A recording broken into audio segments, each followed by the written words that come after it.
evening, everyone, and welcome. On behalf of the Harlan County Chamber of Commerce and Eastern Broadcasting, thank you all for being here tonight at the Harlan Center. We're proud to host this second candidate forum for magistrates to give voters the opportunity to hear directly from those seeking office, to learn about their priorities, and to better understand where they stand on the issues that matter to Harlan County. You know, it's great to see such a strong turnout of engaged citizens again tonight who care about the future of our community. Before I begin, I do want to note that tonight's forum will only include races where there are multiple candidates on the ballot.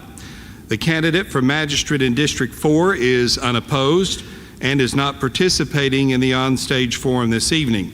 We also want to note that magistrates running for election in District 3 are speaking in the Tri-Cities tonight at their Meet the Candidate event, which is hosted by the Tri-City Chamber of Commerce. However, you can find a listing of all the candidates and offices in your printed program, and we encourage you to take time to review that information. We also want to thank each of our candidates for being here tonight and for their willingness to serve. Before we begin, I'd like to briefly go over the format for tonight to ensure a fair and structured discussion. Each candidate will give an opening introduction of up to 2 minutes. We will then move into 4 questions with each candidate having 2 minutes to respond to each question. And at the conclusion, each candidate will have 2 minutes for a closing statement. To maintain fairness and allow for equal opportunity, the order of response has been randomly selected prior to the forum. The order will rotate so that each candidate has an opportunity to answer first. No questions will be taken from the floor tonight. All questions were submitted in advance and reviewed by the Chamber to ensure balance and relevance. We also want to set clear expectations for the tone of tonight's discussion. This forum is intended to be a respectful and informative conversation for voters. We ask that candidates focus on their own ideas, qualifications, and vision for the role, rather than criticizing or attacking other candidates. We understand that differences in opinion are part of the process, but those differences should be expressed in a professional and respectful manner without personal attacks. If at any point a candidate is unable to maintain that level of respect, the moderator may interrupt or redirect the conversation to keep the forum productive and focused. The moderator is guiding the forum, and if at any point a candidate fails to follow the moderator's instructions, that candidate may be asked to leave the stage. We kindly ask that the audience remain respectful. Please hold your applause until the conclusion of each section and allow each candidate to speak without interruption. We will begin tonight with the magistrate candidates for District 1. And those candidates for Magistrate District 1 are Paul Caldwell, Reggie Raleigh, Austin Miller, Matt Napier, Ralph Turner, and Jason Kohlinger. Will those present please make their way to the stage?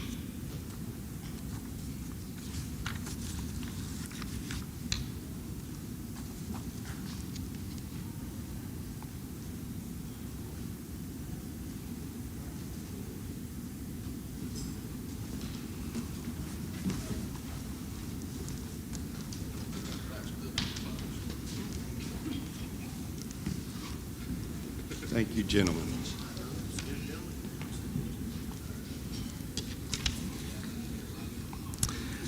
We will begin with opening introductions. Each candidate will have 2 minutes to introduce yourself to the audience. I'm going to go ahead and give you the order, and then I'll call you up as we go. We will go in this order: Austin Miller, Matt Napier, Jason Kohlinger, Reggie Raleigh, and Ralph Turner. And we will start with Austin Miller. Good evening, everybody. Thank you all for being here. My name is Austin Miller. I'm running for District 1 Magistrate. I'm running because I truly care about the community and the people in it. Like many of you, I've seen the issues over and over, same ones that need attention: trash, illegal dumping, water. I'm not running to make promises that I can't keep. I'm running to work, to show up, to listen, and to do everything I can to make real progress where it matters most. Our district has always been a tale of two sides of the mountain, but it doesn't have to be that way. Both are certainly unique and different from each other, but there are more things in common than separate them. What we need is a magistrate that understands that all of District 1 is important to making everything happen for both sides of the mountain.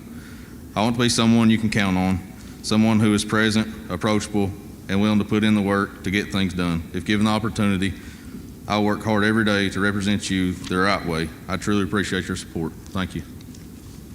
Thank you. Matt Napier. Please hold your applause until the end of the section. Well, everybody knows I'm Matt Napier, running the feed store up Everett's. I'm camouflaged tonight, so it was a change for me, but I'm running for District 1 too. I've run the last 3 times or 4. We all see the problem, just like Austin said. There shouldn't be any differentiation between across the mountain and over here.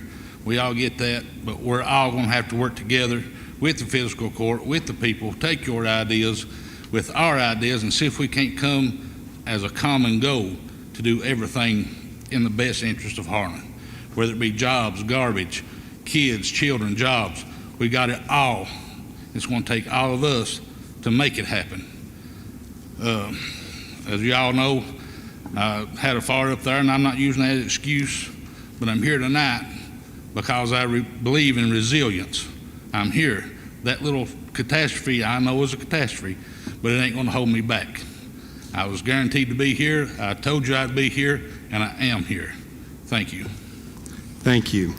Jason Kolinger. All right, good evening, everyone. I'd first and foremost like to thank everybody for coming out. I mean, it's good to see everybody step up, want to hear what we all have to say. And thank you to the Harlan County Chamber of Commerce for putting this on. My name is Harold Jason Kolinger. I'm 46 years old. I'm the son of Deborah and Junior Smith of Ross Point and Harold Kolinger Jr. of Putney. I'm a grandson of the late Harold and Bertha Kolinger from 4 Mile and the late Nolan and Leona Tootsie Howard of Ross Point. I reside in Putney with my wonderful wife, Stevie, and we were blessed with an awesome family of 7 kids, and we're currently on grandbaby number 5. So I've been very active with the youth in our county, from volunteering, from coaching youth sports, been associated with Harlan Little League Baseball and the Pee Wee football program up at Harlan County High School for about the last decade. And I've helped with every role from being a member of the board to working on the concession stand. I filled in roles needed because when it comes to our children, if a person truly cares, they'll go to any length to see what they can provide and what they can do for them. I'm a 1997 graduate of Kaywood High School, and I was active with the Harlan County Rescue Squad and both Harlan City Fire Departments for about 7 or 8 years. After high school, I continued that involvement with those organizations while I was employed at Mountain EMS as EMT. Pursuing a better quality of pay to provide for my young family, I left Harlan in 2001, went to work for Ice and Automotive Casting in Corbin, where after a short time in the production department, I shifted over to their industrial maintenance program. I repaired for them until 2008. Then I returned to Black Mountain Resources.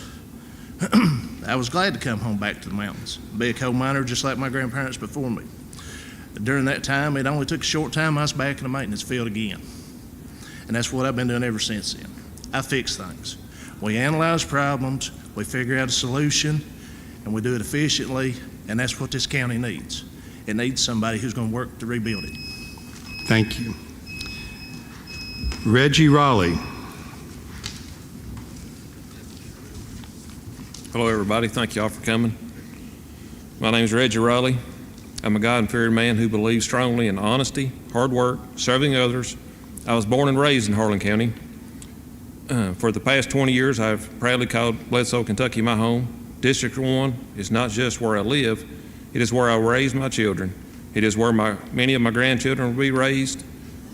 Because deeply rooted connections, I am personally invested in continuing to make improvements that benefit District 1 and all of Harlan County, not just for the next 4 years, but for generations to come. I spent 23 years underground in the coal mines of Harlan County. I've learned the true value of hard work, responsibility, looking out for others, and those lessons have stayed with me throughout my life and career. In 2016, I started my own business, Raleigh's Body Shop and Towing, located here in Baxter. Through this business, I have been blessed with the opportunity to help people across Harlan County with some of their most difficult moments. Along the way, we have met many wonderful people while doing this work that I truly enjoy and take pride in. I am also a volunteer firefighter for the Bledsoe Fire Department and have done so for the past 6 years. During this time, I have worked alongside dedicated men and women and residents and neighbors and friends throughout Bledsoe and Pine Mountain, and people who have truly become more like family to me. You know, Harlan County means a lot to me. You know, I want a better future for my grandkids, and if we all work together, we can make that. Thank you. Thank you. Ralph Turner. Hello, I'm Ralph Turner. I'm running for Magistrate, District 2. I'm number 2 on the ballot.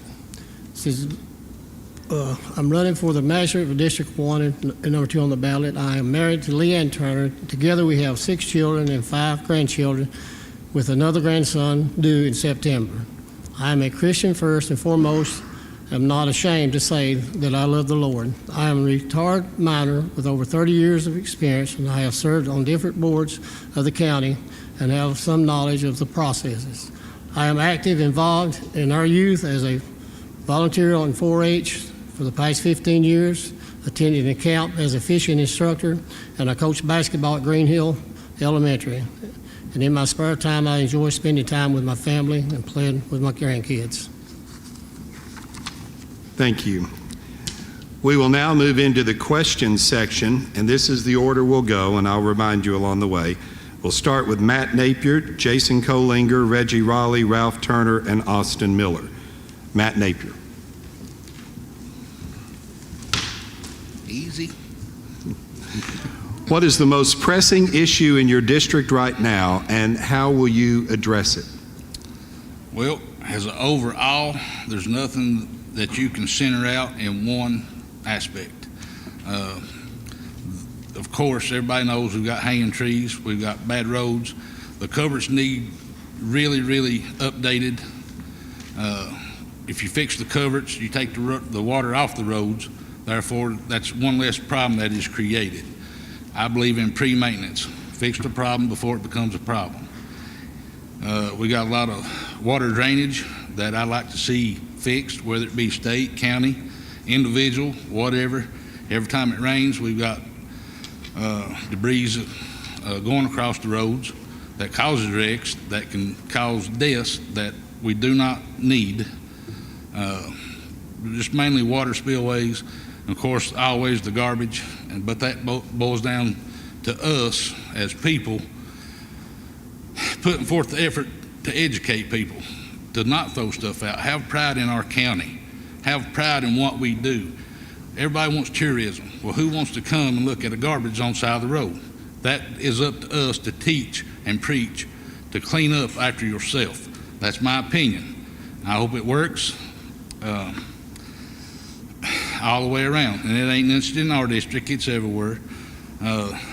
Tourism is a thing that's not well liked in places. I know I'm getting off track, but like I said, when it comes to tourism, people come in to look at the beauty of our town. So why would they want to come look at stuff that if we don't teach and preach to clean up? Like I said, the roadways is a big deal. Water is always a main thing. No matter where we go, we're always going to have issues. But if we do it right the first time, quit band-aiding it, put it to work, and then move on to the next project. Tom, thank you. Thank you. Jason Kolinger. Would you like me to repeat the question, sir? No, sir, I believe I'm good. Okay, thank you. I know, of course, our county itself, you're going to hear this a lot. I've heard it a lot. One of the biggest issues everybody's talking about is our drinking water situation. I know across the mountain, a lot of the people, they've got a slogan. They said, Jay, it's either boil water or no water. I mean, this is 2026 in Harlan County. I mean, surely we can, instead of patching a problem, We need to be able to put together a solid solution. We need to analyze, look at our problem areas, see what needs to be done. Heck, we still have people that are drinking well water. I mean, really, people, this is, southeastern Kentucky in modern times. There has to be a good, positive solution. We need to lay down a plan, sit down with our people, and put together a good, solid, structured plan. So everybody, when they turn the tap on, they've got good, quality drinking water. You have to have it to clean, you have to have it to life, you have to have it to survive. And that right there has been the biggest issue jumping out at me from most of the people that I've talked to. And I think most of you all can agree with me. Thank you, sir. Reggie Raleigh. Would you like me to repeat the question? What is the most pressing issue in your district right now, and how will you address it? Well, District 1 is huge. The needs of people in Pine Mountain is different than the needs of people over here in Harlan and Baxter and Ross Point, Putney. But one thing it is in common is the water situation. We still have people in Bledsoe, and there is actually some people in Baxter that still do not have city water. They have well water in Baxter, but the people's over in Bledsoe, some of those have to store water. I think it's pretty sad that we can't get water to people, dependable water. And then, our roads are another issue. Like Matt said, some of the county roads, the back roads, state roads and stuff, they are overgrown, and that has been another problem that some of the people has mentioned to me. Is some of the older people said that they can't see to pull out safely. A simple thing of cutting the hedges back, cutting the brush. Thank you. Thank you, sir. Ralph Turner. Well, there's a lot of things we say we can do if we would just do it. But, we got to have help out of all of the districts and everything agreeing on things, and we go at it. We got trees are hanging for years. A couple people lost their lives over there about 15 years ago. Traveling our ditches, they leaves in them, branches in them, and things like that. But we have a lot to do. But I think we can do it, and I appreciate the opportunity to speak with you this evening. Harlan County faces real challenges, and we have limited revenues. Aging infrastructure, and every area in the district has a specified need that is unique to the community. And what I mean by that is Putney is not the same as Bledsoe and things, and Baxter and things. Everything is different, the communities are. And so I will bring leadership to you, and I will provide clear reporting on how your money is spent. What projects we are able to accomplish, I will have regular community meetings so every voice is heard and concerned. Documents, and I will tell you the truth if we can do it or not. This isn't a position of privileges, it's a position of service to you, the people of District 1. Thank you. Thank you. Austin Miller. Our water issues across District 1 it's the main issue that we've got. That, illegal dumping, and roads. I was on 522 the other day. There's the whole road sliding out. It's been a year, and it's not been fixed. The water, the answer to fixing the water is sell out to Kentucky American Water, not make a motion to delay the process. We've got a company that's willing to invest $20 million in the water system across Harlan County to repair infrastructure, replace infrastructure, and I think that's the way we need to go. I've met with these guys personally, and they've got a plan in place. They're willing to give back to the community, give back to the kids, create jobs, actually make a school for a water company. And I think if you get these people together working on the water team, you'll make progress on fixing all of the water issues across not only District 1 but District 5 as well. Putney, Ross Point, Baxter, Bledsoe, they all have water issues. Downtown Harlan, the Harlan side of the district, we need some revitalization in downtown Harlan, and I'd be willing to work with the city on that. Thank you. The lineup for our second question will start with Jason Kohlinger, Reggie Raleigh, Ralph Turner, Austin Miller, and Matt Napier. Jason Kohlinger. How will you ensure transparency and communication with the residents of your district? Okay, with transparency, I was here last week for the judge executive meeting, and that is word that's been thrown around a lot here lately, because I feel like people feel like they are left in the dark. Social media has changed a lot, and that is a great thing, but it's another tool that we're not using. I know our fiscal court meetings, they're in a day. Nobody can attend them. It's awful. But it's hard to get them to change for that. But it would also help if the equipment's already there, if they were streamed. That way, when if an individual wanted to know what happened today, they can go back and watch the meeting. They can contact me through social media, through phone number, or even set up a date that I can meet with them and express those issues to them. I mean, I've heard it a little bit about there being two sides of the mountain. Yeah, that mountain is a big divider in District 1. But we've got to get the sense of family and community back. And I think getting out with the public, communicating with a hands-on approach, community meetings, throw together once a quarter a town hall meeting where you get out in that district, get over in the Bledsoe area, use the fellowship center out at the head of the creek, the Ross Point School, call everybody together, give them a chance, and put together like a small gala, something their kids can do, socially interact with people, and communicate back and forth. Because when they're comfortable with you, they communicate better. When we communicate better, that's when we can throw together a better plan and put action to work. Thank you. Reggie Raleigh.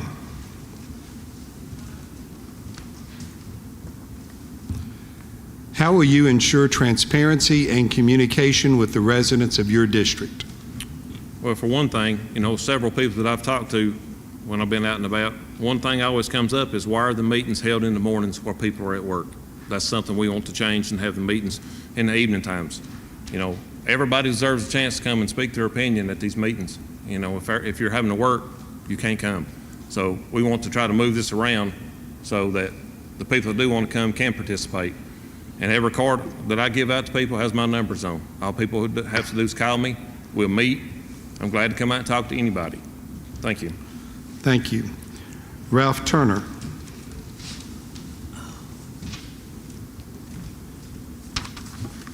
So I've lived my entire life in District 1, and I've seen good times and hard times. Now I want to give back to the place that has given me so much, a community who supports us in some of the darkest times and some of the face as a family. I am not a politician. I am not a great speaker, and this evening has placed me in probably some others out of our comfort zone. I don't desire attention. I don't just want to see the job done and progress made. I won't make no promises that I can't keep, because the truth is no one knows what they can do until they get in the job. I will work hard for you every day. Hard work is all me and my family have ever known. If given the opportunity, I will use your voice to work in each day to see progress, and that no opportunity is missed. Turn to Turner, transparency, accountability, availability is number 2 on your ballot. Thank you. Thank you. Austin Miller.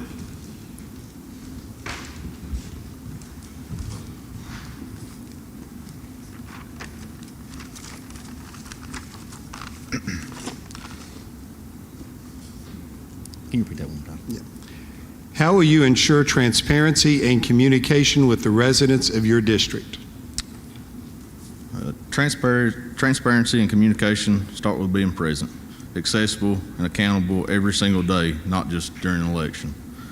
If elected, I'll make it a priority to keep residents informed and involved in the community. I'll give regular updates on projects, road work, roadways during the snow, water, and ongoing issues across the district. I'll be easy to contact, whether it be by phone, text message, social media, or in person. I want to keep our entire district informed and addressed with any concerns from our citizens. I will be transparent and let our entire district know where taxpayer dollars are being spent.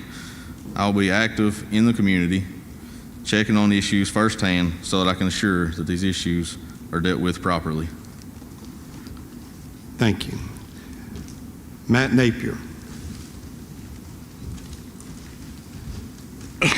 Well, I've done had this in my mind before, but transparency is a common goal of everybody. We want to be seen. We've not had that in the last few years. I've had people call me and said, "Hey, who can do this? Who's our magistrate?" I give them a name. I don't cut nobody. I give them a name. We need people that's going to be out in the community, whether it be a ball game, whether it be a service, whether it be a meeting or whatever, to talk to people. I'll be in the district somewhere every day in one precinct or another. Today I might work Bledsoe. Next day I might work Bigelow. Next day I may work Putney, Ross Point, Baxter, Harlan. Somewhere every day I will be in the district. If you see me out, you flag me over, you knock my window out, say, "I want to talk to you." I'll say, "What you got? What's on your plate? What's on your mind? Let's discuss it. Let's figure this out. If I can, I can. If I can't, I can't. But if I think I can, let me see what I can do. Give me a little time. Let's work on this together. There's going to be certain things we can do. There's going to be certain things we cannot do. But I will make this promise. I'll do everything I can possible to get it done if it's in the power of my power or the court's power. Whatever it takes, we'll get it done. And I'll be back and say, "Look, I can't get this done." Or I'll tell you another thing. "I can get it done. Give me time." But for the most part, I will be somewhere in the district every day. I'm easy to talk to. If you can't talk to me, you can't talk to nobody. And the people in here that knows me knows that. And I don't care what it's about. Let's talk. That's the only way you get to know your people. I don't cut people. I try to lift people up the best I can. If we can help you in some way, hey, let me know. I'm there. I'll be there for you. Accountability every day, not just the last 6 months of an election. I'll be there every day. Thank you. Here's the lineup for the third question. We'll start with Reggie Raleigh, Ralph Turner, Austin Miller, Matt Napier, and Jason Kolinger. Reggie Raleigh.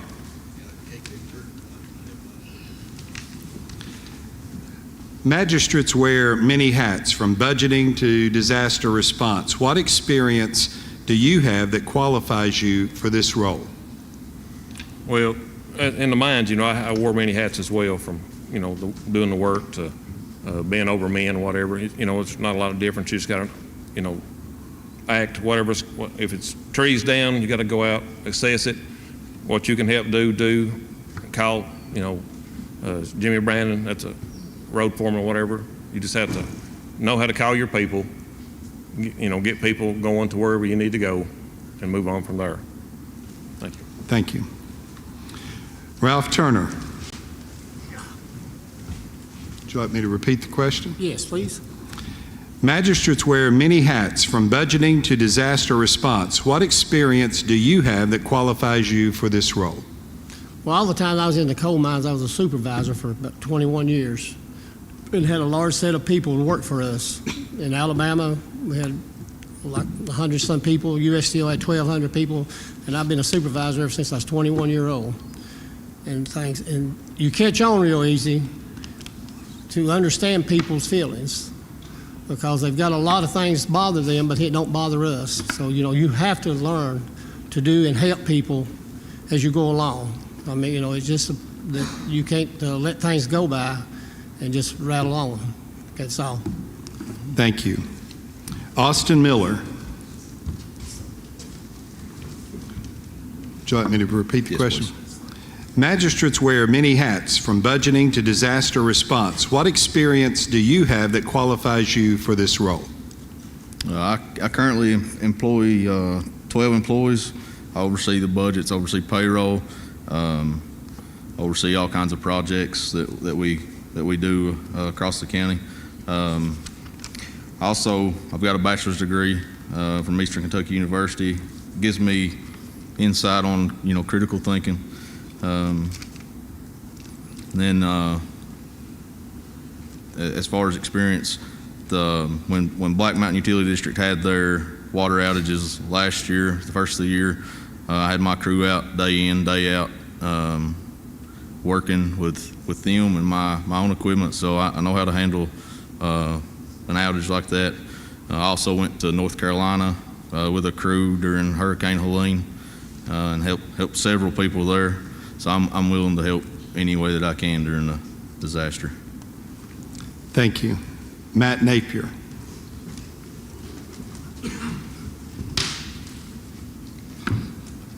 He's right. Magistrate does wear many hats, budget and everything else. About everybody in here has been in business at one time. You figure out how to make cuts here and make cuts there. I've been in business for 16 years. Come May, I've had to make difficult cuts. I've learned to put my money where it needs to be, take out where it don't need to be, make it work. Somehow, some way, make it work. There's a lot of things that comes with it. What you got the economy, and yeah, you got the presidents, and you've got everything combined. But transparency comes from making it work, finding a way, finding an example, and hitting it head on. That's what we need. Thank you. Jason Kolinger.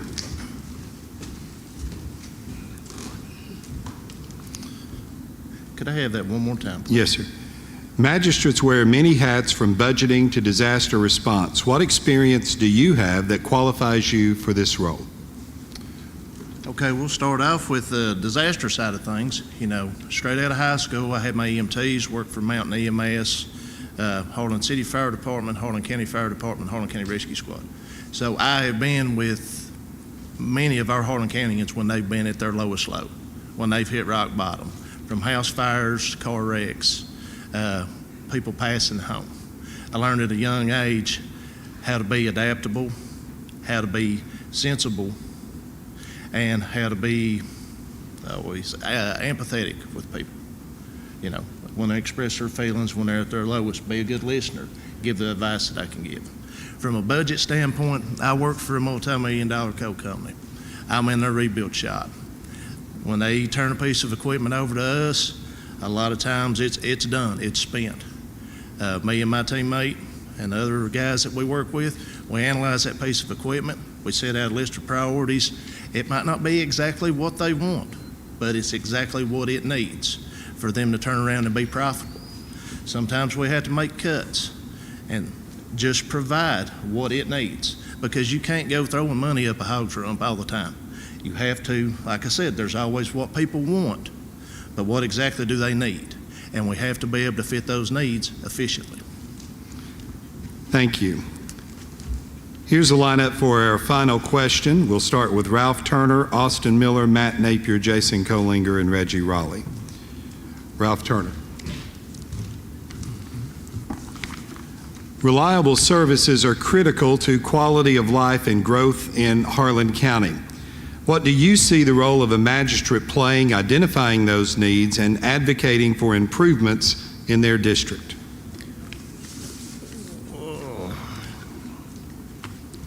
Says we cannot tax our way out of these problems. We must spend smarter, and I will take closely elected leaders to pursue every opportunity.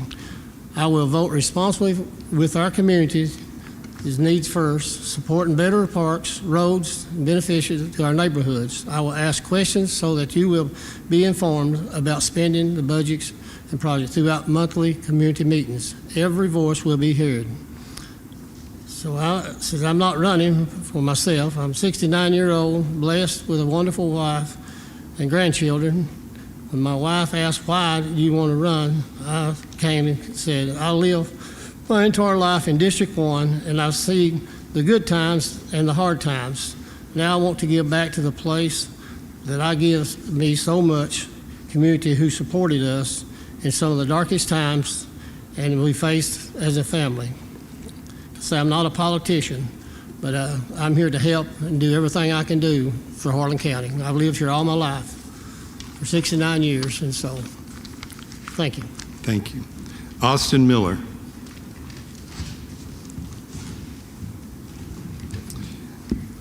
Reliable services are critical to quality of life and growth in Harlan County. What do you see the role of a magistrate playing, identifying those needs and advocating for improvements in their district? This goes back to being active in the community as a magistrate. You can't just sit back and wait on the issues to occur. You've got to be out every day looking to see what problems lie where. Listen to the people that live in the district, listen to their needs. Let's see. You got to identifying the problems. It isn't enough. You got to fight for the solutions, and push for responsible budgeting, prioritizing essential services like water, roads, and sanitation, and making sure our tax dollars are spent where they need to be spent.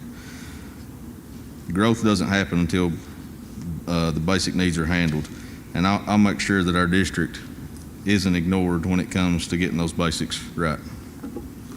Thank you. Matt Napier. Would you like me to repeat the question? Yes, please. Reliable services are critical to quality of life and growth in Harlan County. What do you see the role of a magistrate playing in identifying those needs and advocating for improvements in their district? Well, continued improvement is always firsthand. Reliability, accountability, accessibility is another one. A lot of the items I see as far as a lot of what's the word I'm trying to say here? Like your 911 system. People come up, they don't know where this at. I don't know how long it's not been updated. I can't tell you that, but it needs updated. You come to an address and it's the wrong person that's 6 miles up the road. Reliability, we need to fix that, definite. If you get an ambulance called, what have you got? You don't know where they're going to show up. You don't know where the fire truck's going to show up, or the police, whatever we need. All that needs to be updated to the best it can be, not every 10 year, every 15 year, but every 2 or 3 years to keep us on track. Thank you. Jason Kolinger. Would you like me to repeat it? Please. Reliable services are critical to quality of life and growth in Harlan County. What do you see the role of a magistrate playing in identifying those needs and advocating for improvements in their district? I think, well, we talked earlier, and we're going to throw this around a lot. It's got to do with transparency, boots on the ground, getting out in the community, talking to the people, being heard, seeing what needs done, identifying the list, breaking it down, looking at our priorities, and building a structured plan. Can we fix everything overnight? No, there's no big magic wand that we can wave. But with a lot of hard work, a lot of dedication, getting out with our people, putting some pride back in our communities again, we can really make this county like it was once before, something to be proud of and the envy of southeastern Kentucky. Thank you. Reggie Raleigh.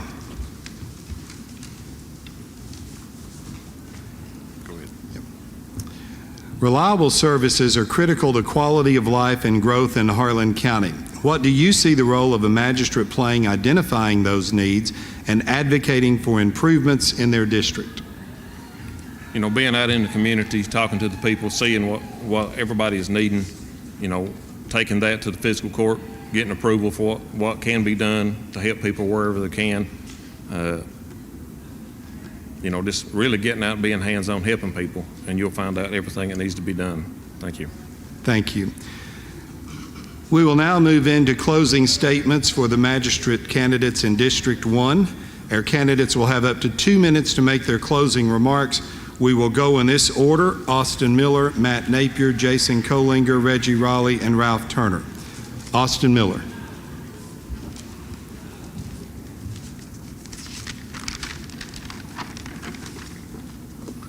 Thank you for your time tonight. We've talked about the issues, water, roads, trash, and fairness, but I won't just talk about them. I will work on them every single day. The work you have been seeing me do isn't something new. I have been helping as I can my whole life, but just as I am speaking with you today, I wanted to show you a glimpse of what a full-time magistrate should do every day. I consider my words, along with my deeds, as a resume or job interview for this position. It's not showboating, it's showing what I will do as your magistrate. Thank you, and let's get to work together. Thank you. Matt Napier. Well, we've all discussed it. Like I said, I'll be out in the community every day somewhere in my district. I'm going to work hard for Harlan County. I don't just want a title, and I just don't want the pay. I'm for you, the people. That's something we've not had in a while. We've got a lot of ideas. We've pushed for different things, but nothing seems to get done. It seems to me like the only thing we're doing is spinning our wheels. I'm tired of the mud hole. I'm tired of our people doing without. Let's get out of the mud hole, quit spinning our wheels, and making accommodations to our people in Harlan. Let's all work together. Let's get the job done. Thank you. Thank you. Jason Kolinger. Okay, first off, I'd like to thank the Chamber of Commerce for putting on this event, Eastern Broadcasting for the live stream, and for all the Harlan Countyans that made it out today. I mean, this is great, guys. I'd love to stand here and make you a bunch of promises, but I'm going to be straight with you. The only real promise I can make, I will fight for each and every resident of District 1 to make sure their needs are met. We all know what this county needs, big and small, but at the very top of the list is something so basic we should be fighting for in the 21st century. Infrastructure. The simple stuff. Roads that don't tear up your car. Water that you can trust that when you turn the tap on, it's going to be there with clean, safe drinking water. To have it in your house every day. Internet that actually works for our residents, that work for home, our businesses, our schools, and at home when we need it. Better trash services. I would love to see a dumpster area that's accessible every day. I think that would cut down on a lot of the illegal dumping in this town. And they are essentials that every family and worker and every business need to daily grow and survive. And here's the truth. No one is going to bring any new jobs or invest in our community until these basic needs are met. When we repair these things, everything else will fall into place. Like I said, I can't promise you everything. I can promise you I will show up every single day in the district to work hard and repair what is needed. I will speak up for you. I will fight for you. I will communicate with the residents and report back all the concerns that I can in fiscal court.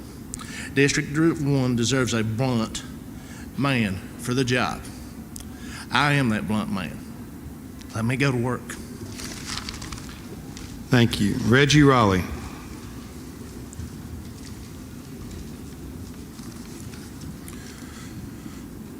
I want to be your magistrate because I care about people and the future of our district. This is my home. I want to make sure that it's a place where families feel safe, the roads are taken care of, opportunities to continue to grow. I believe in leadership should be about listening, being fair, doing what is right, not what's easy.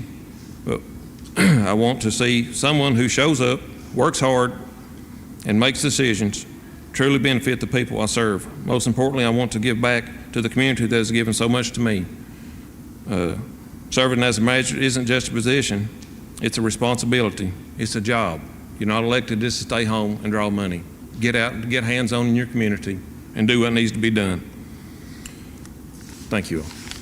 Thank you. Ralph Turner.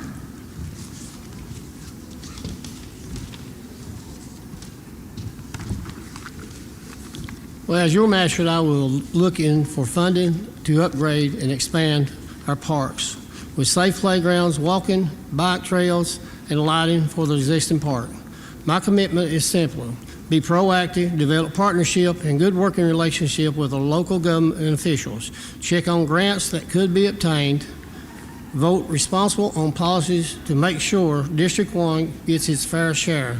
Together we can create lasting space for this generation and the next. Thank you. Thank you. And thank you to our magistrate candidates for District 1. Let's give those candidates a big round of applause as they exit the stage.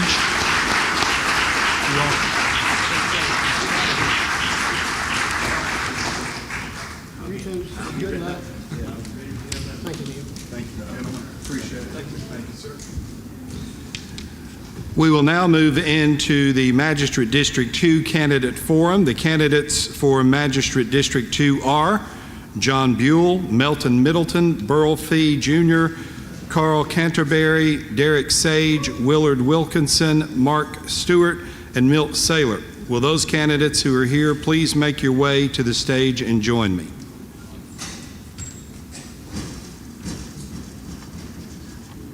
Did we have any late additions? Okay.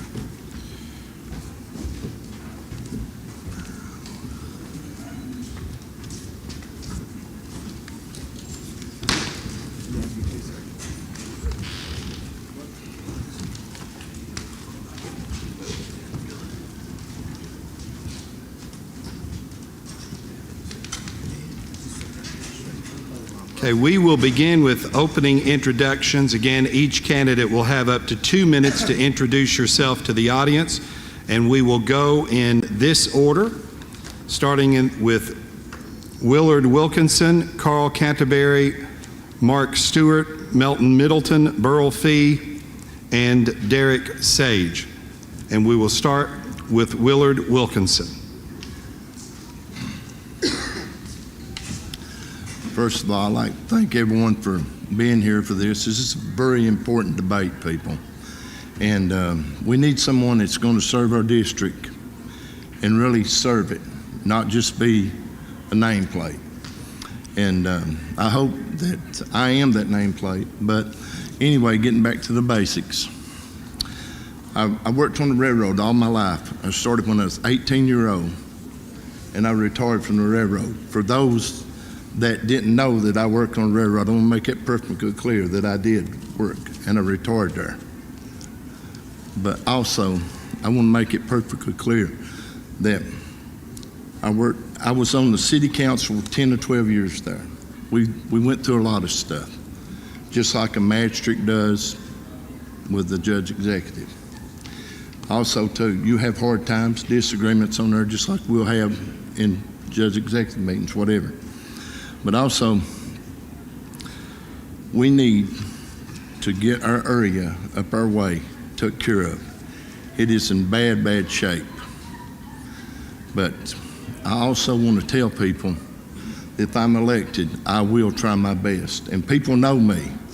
Everybody that's up at Fork basically knows me. I'm well known on that fork. And they know what I do, from coaching ball to everything. So I thank you for your time, and thank you very much. Thank you. Next, Carl Canterbury. Good evening. My name's Carl Canterbury, and I'm just so pleased to death to be here and to be able to stand before my peers and my friends and many of you. I tell you, I have a servant's heart. When I was a junior in high school, I enlisted into the Army National Guard, where I served for 8 years. In 2001, I gave my heart to Jesus. That December, I gave my calling into the ministry, and I've gave to serve in every aspect that I felt like that I could. About 12 years ago, I joined our local fire department, which is the Clover Fork Fire Department. It was Upper Clover Fork at the time, and their membership was very low, and my heart just went out to them. And because I have a servant's heart, my son, which was 9 years old at the time, and I joined the fire department. And in that time, in the last 12 years, I've served homes. I've stood in the driveways with people losing their homes. I've stood there when people's losing their life, loved ones are going on. Being a part of this, when the water issue in our community first started, because I had a servant's heart, I was standing in the judge executive's office saying, what can I do to serve my community? Just a few minutes, I was over at the county garage. They loaded up a pallet of water in the back of my truck, and as many gallons as we could put down, and I started at Glenbrook and made my way down. Had a servant's heart to visit every home to make sure everyone in our community had that. The pattern that we started as a water distribution center for our community in this time is the pattern that's been adopted through all the fire departments that's been done that way. I have a heart to serve, I have a mind to serve, and I have a desire to serve because I choose to. Thank you. Thank you. Mark Stewart.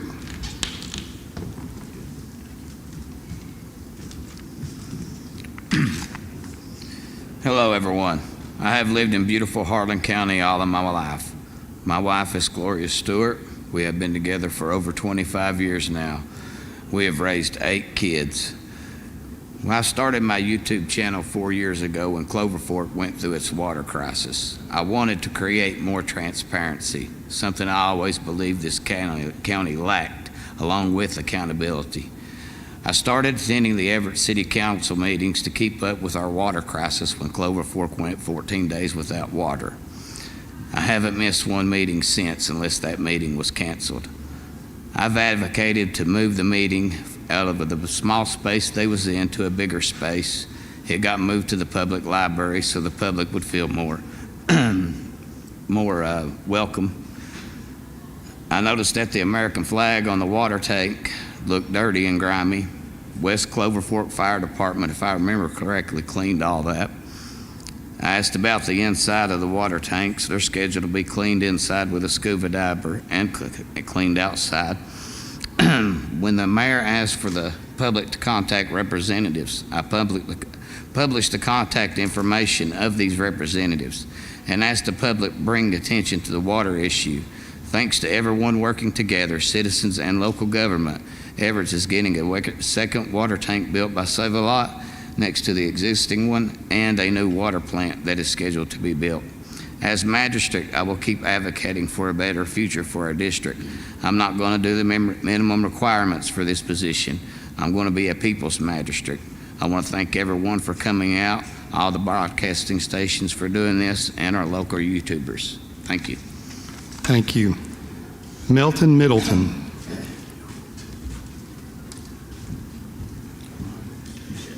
My name's Milton Middleton. I worked for RT Welding for 16 years. The last 5 years I've helped manage it. And that's hard. A small business, it's hard to manage. I've been married for 30 years, and that's hard too. I work. I do maintenance. They call me when nobody else wants to do the job or can't do the job. So I think I'm qualified, and if you give me a chance, you'll see. That's it. Thank you. Burl Fee. Hello, everybody. Good evening. I'm Burl Fee Jr., and hopefully for many of you, your Republican candidate for Magistrate in District 2. I'd like to start off by telling you a little bit about me. I was born and raised here in Harlan County, which I'm extremely proud of. And service has been something ingrained in me from a very young age. My father, as you know, Burl Fee, served as mayor of Everett for many years. And I had the privilege of watching firsthand what it means to put people first, to always show up, and to serve without expecting anything in return. I also had a terrific mother who was a wonderful servant of the Lord, one that drugged me to church and eventually led to a personal relationship between me and Jesus. Those two examples of what's contributed most of who I am today.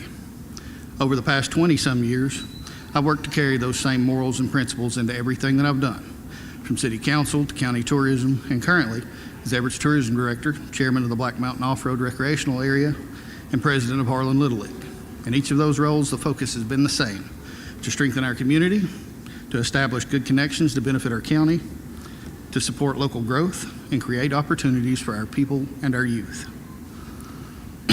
Sorry. Whether that's promoting tourism, which is bringing in outside dollars into our local economy, managing and improving one of the county's biggest attractions, or building a safe and positive environment for our kids to grow and learn, I believe in doing the work that matters, because we're all neighbors, and I truly want to see my community grow and thrive. I'm not running to play politics. I'm running to serve. You won't hear me tearing none of these guys down, because that's nonsense. I trust you, the voters of this county, to make informed decisions and elect the person you feel represents you the best. Tonight is a wonderful opportunity for you to hear from each candidate, and hopefully I will do enough to earn your vote with my ideas and plans for District 2. No show, no political jargon, just results for me. Thank you. Derek Sage.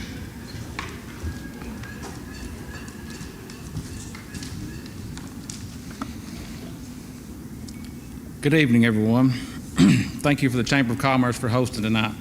My name is Derek Sage, and I'm proud to be running for your District 2 Magistrate. Like many of you, I've spent my life here. I work here, I raise my family here, and I care deeply about the future of our community. As a magistrate, the job is simple but important: to be a voice of the people of our district and to help make responsible decisions about how our budget is spent. This means focusing on the things that affect our daily lives: safe roads, reliable water, clean communities, and investing in places for our kids like playgrounds, parks, and youth programs. Our children are the future, and they deserve to be invested in. District 2 deserves leadership that listens, works hard, treats every tax dollar with respect.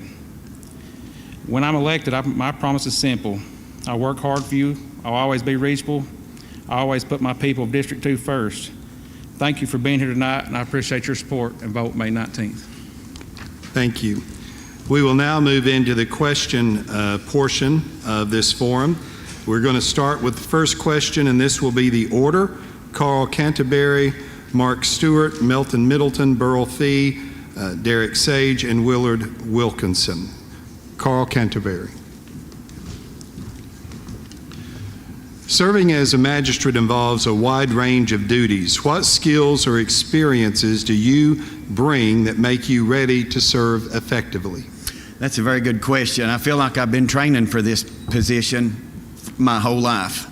It's a desire to serve. With my time in the Army as I served, I was a track mechanic, so I worked on Army tanks. That's what I'd done. A lot of times I was self-sufficient, worked alone.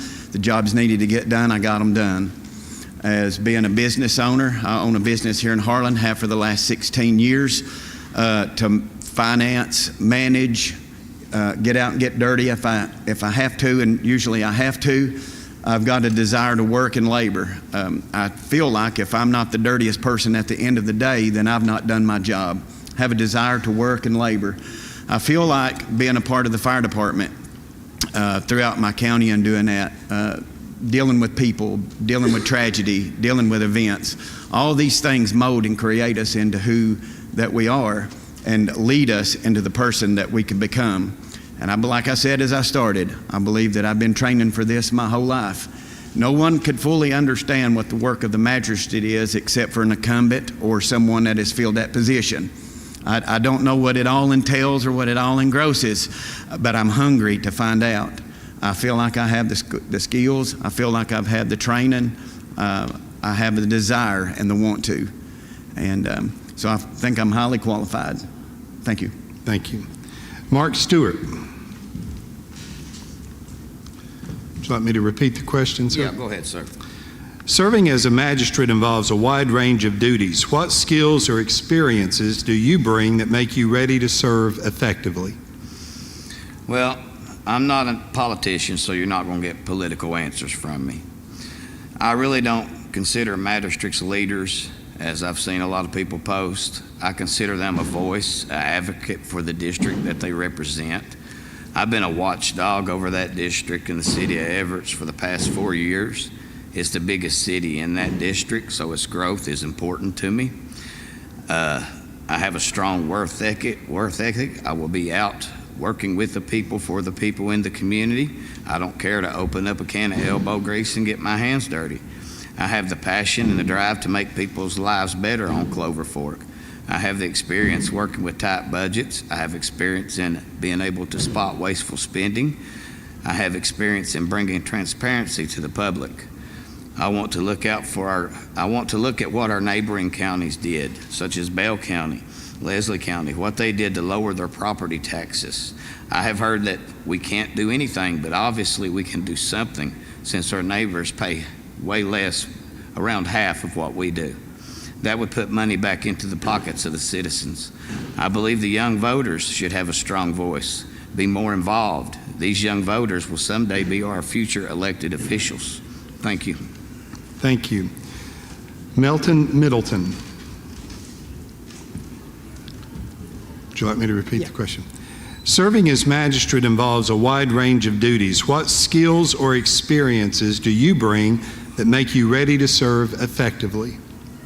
Well, with my job, I go out, they tell me what the problem is, and usually have to put a quote in, so I have to go back and I figure down to how many pounds of welding wire, rods, grinding rocks.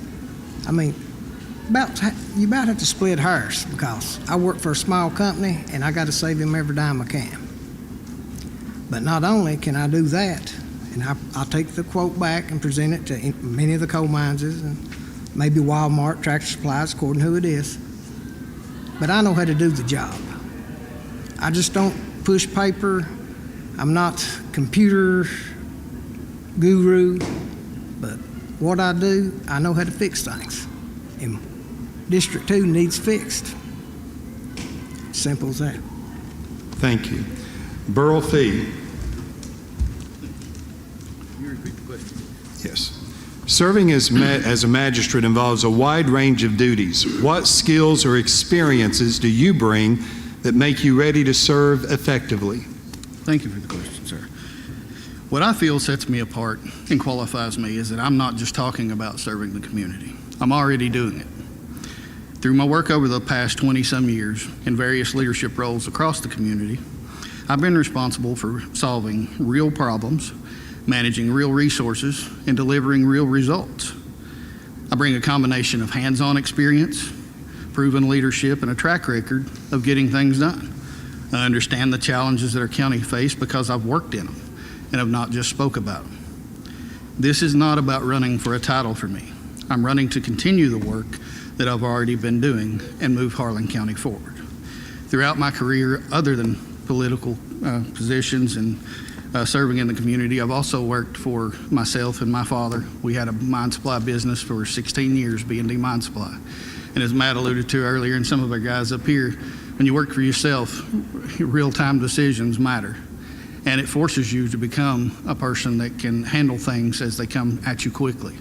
And I feel that those experiences combined with the leadership positions that I've been in throughout the community make me the perfect candidate for this job. Thank you. Derek Sage. Yes. Serving as a magistrate involves a wide range of duties. What skills or experiences do you bring that make you ready to serve effectively? Well, first and foremost, not talking and actually doing. I started my business with one employee 7 years ago, now with over 7. And I do payroll, we write checks, do big jobs. There's no question I can run a budget. I keep hearing the question and comments of why is he out doing it now? All the work right now. Well, the work you see me out doing for our district is not me showing off, it's just simply showing up. I feel like that's what a magistrate should do, and I'm personally showing you what type of magistrate you would have if you elect me May 19th. Thanks. Thank you. Willard Wilkinson. Serving as a magistrate involves a wide range of duties. What skills or experiences do you bring that make you ready to serve effectively? I think one thing that really stands out that helps me here understand, and I'll tell all of you guys if you do get elected on this. I was on the council like over 10 or 12 years. Well, you're sort of like a magistrate on that council, and the mayor would be like the judge executive. There's things that you got to deal with. Sometimes not good, sometimes good. But during that process, during that time, we worked out, we got water, new plant, new tanks and everything with city Everetts and everything like that. And just difference of things in the communities and stuff. So I'm definitely know how to deal with that. And I know how to talk to people. You treat people and you talk to people. Ask them what their problem is. Ask them if they need something. You need to talk to the judge executive. You need to work with people on this stuff. You know, it's just short and simple, but that's what you need to do. You got to have the communication between you and the people in your district. If you not have that communication, it's just like coaching. I've coached ball for 25, 30 years. If you haven't got communication with your team, you're not going to have a good team. And we're not going to have a good community, good Clover Fork, if we don't have a good communication with our magistrate. Thank you. Thank you. We'll now move to our second question, and this was the order we will go in. Mark Stewart, Melton Middleton, Burl Fee, Derek Sage, Willard Wilkinson, and Carl Canterbury. We'll start with Mark Stewart. How do you plan to keep residents informed and engaged in decisions that affect their community? Well, I'm going to keep them informed with complete transparency, putting everything online, everything that the magistrate, if I'm elected, everything I do will be put online. The meetings will be put online. That's the best way, I think, to keep the public informed. What was the second part of your question? How do you plan to keep residents informed and engaged in decisions that affect their community? Engaged. Well, the engagement part, they need to come to the meetings or watch them online. That way they know what's going on and they can have an opinion, have a voice. You know, that's part of them being engaging and letting us know, hey, I approve of this, or I don't like this, and we need changes here, our road's falling. That's, they have to inform us, that way we can fix those issues. Thank you. Thank you. Melton Middleton.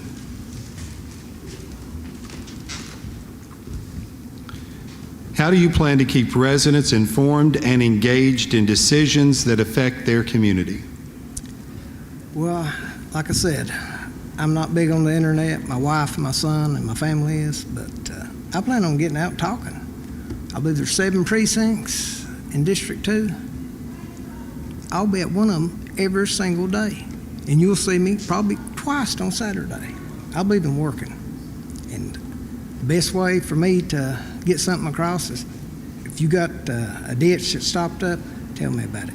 I'll put you in the book. And if I can do it, I'll do it. If I can't, sometimes the answer will be no. You ain't gonna make everybody happy. That's just sad. That's just how it is. You're not gonna make everybody happy. But I'll try every day to just do what you hire me to do. Thank you. Burl Fee. How do you plan to keep residents informed and engaged in decisions that affect their community? Well, sir, as I'm doing now, I do believe that social media is a wonderful source for communication.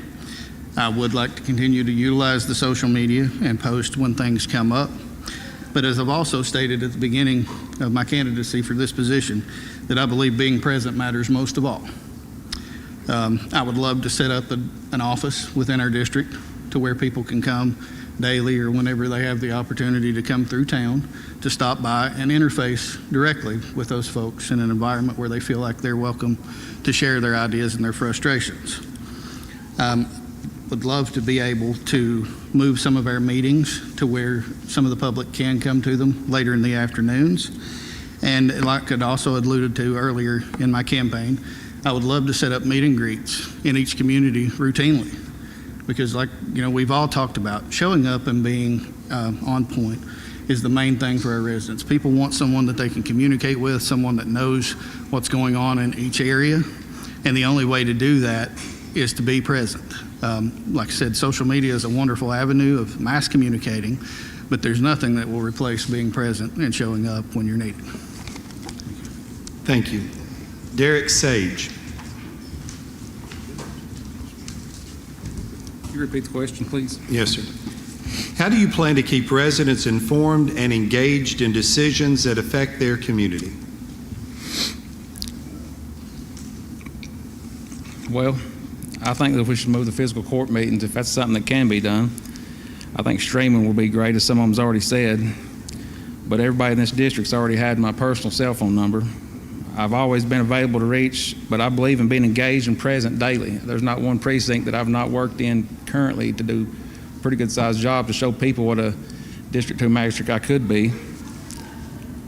But feel free, they can call me day or night. Your problems are my problems. I mean, there's nothing too big or too small that we can't handle, and if it's within the law, we'll be glad to take care of you. Thank you. Thank you. Willard Wilkinson. How do you plan to keep residents informed and engaged in decisions that affect their community? I would, first of all, I put me a Facebook page out there directly for that business at all, because I don't have the Facebook page, but I will put one out for that.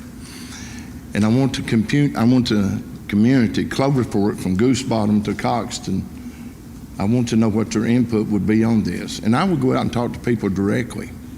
I've talked about things years ago. I didn't come here just to run for magistrate today. I was concerned about our problems years ago.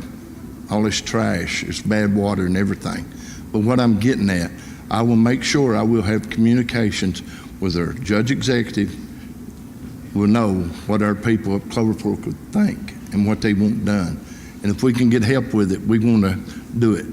That's the problem right now, people, on Clover Fork up there. Once you go past Save-A-Lot, you own in the wintertime. And I'm being honest here. You know, we live up there, and the roads is not good. I went myself and called the state and got them to clean out cupboards up there. We got them to clean that out down at Verta beside of the graveyard there, because you know why? In the wintertime it gets real bad there. The road was bad paved up down below my house. I called them, got them to come up there and pave that. I wasn't no magistrate. I was just a human being like us. But I will talk to people, and I will represent Clover Fork in all of it. Thank you. Thank you. Carl Canterbury. Thank you. I think when it comes down to it, everybody wants to feel that they matter. And when we don't matter, or someone feels like that they don't matter, then they don't engage. I think in the age of social media as we have today, I think it'd be very simple to be able to message through our communities county-wide as things are going on. We have the code red alert systems. I think we could utilize that during times of emergencies or natural disasters that we have, that we can update throughout the day and use that. We have Facebook, we have YouTube, we have TikTok, and I know that we all just love TikTok. We can use these tools and use these to reach people, engage with one another. But I believe, as I stated at first, we have to make sure that everyone feels like they matter. Because if you feel like you matter, then you're going to engage with me. If you feel like your need can be met, or I care about your need, or I care about your problem, then you're going to come to me and tell me about your problem. This is how we do it. We have to treat one another respectfully. We have to listen. We have to engage. We have the platforms available for us. So I think it's very important. So that's the way that I would do it. Let everyone know that they matter. Their need matters. Their problem matters, big or small. It matters, because if it matters to you, then it should matter to your magistrates, to your judge executives, to our senators, all the way up to our governor. Thank you. Thank you. This will be the order for our third question. Melton Middleton, Burl Fee, Derek Sage, Willard Wilkinson, Carl Canterbury, and Mark Stewart. We will start with Melton Middleton. From your perspective, what challenge is most affecting the people in your district today, and what actions would you take to respond to it? I'd say roads, ditches, several different things. Drug addicts, we've got a lot of problems. We've got a whole lot of problems. And I think I would, if I win, if y'all let me, hire me for the job, I want to reach out to Jim Roddy, to Matt, to Miller, whoever wins. Work with the magistrate. Because across Pine Mountain, that's similar up 38, up Clover's Plant. Every precinct we got is similar in some way, and we got a lot of problems. And until a man actually gets to sit in that seat and cast a vote, he has no idea what this job consists of. But then again, I'll do my best. I'll work hard for you. Thank you. Burl Fee. Please. From your perspective, what challenge is most affecting the people in your district today, and what actions would you take to respond to it? One of the biggest challenges that we've seen up in our district, as well as in District 1, and I think they all spoke about it as well, is water. In our Disney community, and especially up in Clover Fork and some of the outlying areas at the end of the county, we have an extremely hard time getting good quality drinking water to them reliably. Fortunately, I was on Black Mountain Utility District for about a year and was in the preliminary discussions with Kentucky American Water for purchasing that system. I would love to see that sale continued through. I think it brings a lot of value to our people. Also, the city of Everett is currently has funding pending for a new water plant. I would love to do whatever we can as a county and as the magistrate in District 2 to ensure that those funds are received, whether that be putting pressure on some of the elected officials in the Senate and making sure that that project is completed as well, because Everett feeds pretty much everything on Clover Fork. And without a good water plant there, the other water services will suffer. Another thing that is a big issue in our district is illegal dumping. We've seen many different sites, and all of us are familiar with those, where people take their large items and dump them. I think we should be a little bit more proactive and that we should be able to place dumpsters in each community routinely for those to have an option to go and put it somewhere rather than dump it over the hill. That absolutely drives me insane. And I also believe that we should install some trail cams or some way to catch these folks that are illegally dumping once they have an alternative. And we should make sure that they have to pay a price for doing so, because everyone is responsible for taking care of their trash, and there's no excuse for not being that way. Thank you. Thank you. Derek Sage.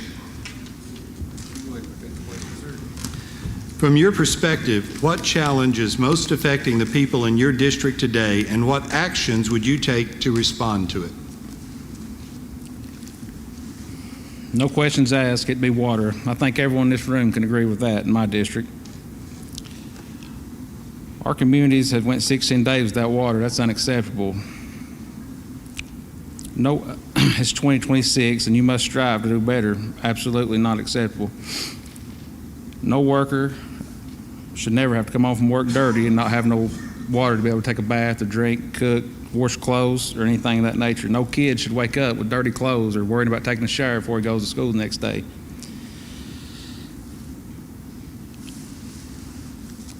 And also illegal dumping. I think illegal dumping is horrible. If nobody knows who Slow Pollard is, it's horrible. I got plenty of people reach out to me up there, and we've been cleaning up some as we can, trying to help the community, just even reaching hand. And there was some in Jones's Creek that we took care of. It's not a legal dump, but it was a dump, but needed cleaned up and had a lot of garbage there. But I think that this water and the illegal dumping is the biggest part that's pressure in our area. And up Clover Fork past Holmes's Mill there's bad roads, need paving bad. There's coal trucks are wearing them down pretty good up there. But other than that, that's all I got for that. Thank you. Willard Wilkinson. Want me to repeat it? Yeah. From your perspective, what challenge is most affecting the people in your district today, and what actions would you take to respond to it? Well, we still got the same problems we've had for years of our infrastructure. It's our roads, our water, and our sewage. And I tell you, there's people up at our way that still hasn't got water, and stuff like that. And people, we need sewage up our way. A lot of people may disagree with us. We need sewage. That needs taken care of. We don't want sewage going in the rivers and stuff like that, creating problems and stuff. That's where we start getting clean communities. And we need to work with the solid waste on cleaning up these trash dumps and stuff. I'll be honest with you, these hot spots, they need to put out trail cams for them, and that's what it's about, people. If you're up there illegally dumping or whatever, you should be ticketed. That's just like these people throwing these dogs out and stuff like that. And them little dogs looking around starved to death. Now, I love dogs too, and they're mistreated. Then it gets back to where our animal shelter down there, they don't really get all the funding they need for what they do. They're overloaded with this.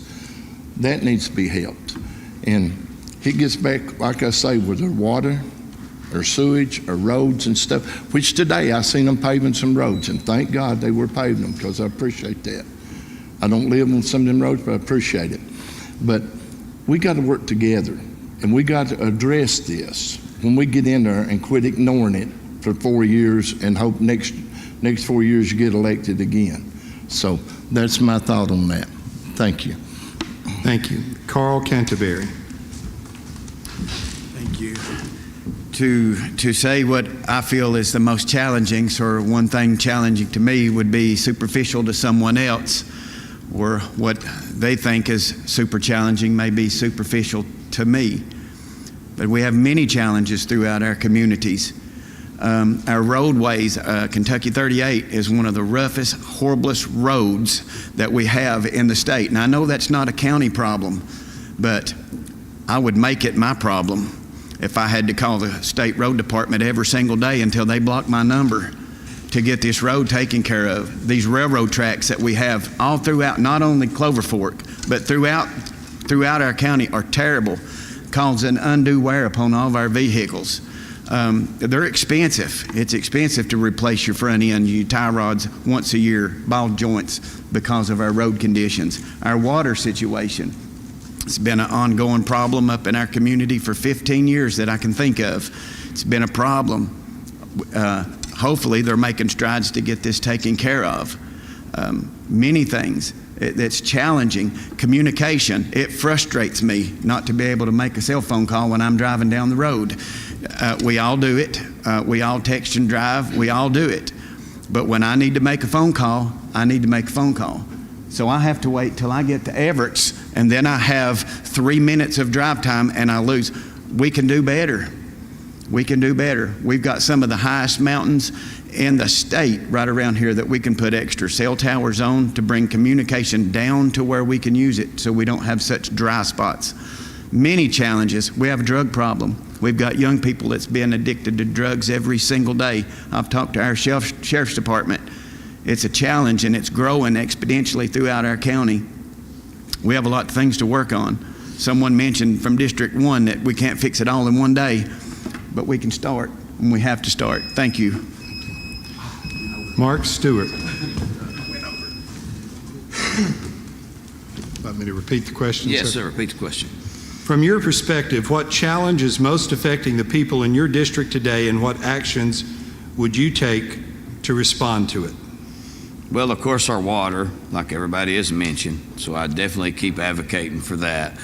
We need to focus on cleaning up things in our district. The illegal dump sites, which has been mentioned, trail cams do need to be installed around those dump sites. It's been 20 years that I know of since the state's cleaned the ditches on 38. I noticed the other day going to work there that they are cleaning around them. I don't know if it's going to be all clean, but they are doing some. I see overgrown weeds in our ditches and on our county roads. These ditches need dug down. Culverts need to be inspected, replaced if needed. The flood tunnels were designed and installed to prevent us from flooding. When we maintain these ditches, our water can make it to the Clover Fork and onto these tunnels as it was designed. Cleaning the ditches and all the culverts is essential. We need to cut back the trees and the roads on the roads to keep our travelers safe. We need to clean up our streams. With clean, beautiful water flowing through our district, a citizen could open up a river tube float business or a kayak business. I know when our family goes on vacation, we don't want to see trash everywhere. I want to see beautiful scenery. We can get this done by working with local organizations and nonprofits and citizens that's willing to step up and volunteer. We need to do better than a spring cleanup once a year. I think we should have at least 2. Our county should pick up all garbage. Not everything I know can go into the trash compactor, but the citizens should be able to contact the magistrate and say, hey, I have some trash, can it be picked up? And they should come pick it up in a truck or a buggy at no cost to the citizen. We need to have several large dumpsters in place strategically throughout our district. The rundown houses that have tons of back taxes owed are total eyesores. They could be rebuilt, become affordable housing for someone in need. The Harlan County Detention Center does a wonderful job serving all 5 districts and keeping it clean, but we can do better. Thank you. Now we'll move to our 4th question, and this will be the order. We will start with Burl Fee, Derek Sage, Willard Wilkinson, Carl Canterbury, Mark Stewart, and Melton Middleton. Burl Fee. When it comes to long-term planning, how would you prioritize and fund improvements to essential systems and services across your district? Essential services are extremely important, and obviously, but you have to rank them according to the amount of people that they serve and what is going to give you bang for buck. For me, that begins with what we alluded to earlier, the water system. So when I look as a candidate for magistrate or any other role that I've been in, you have to be able to rank those things, like I said, based on how many people it's going to serve. For us in District 2, I think the most extremely important thing is to make sure that our water systems are completed.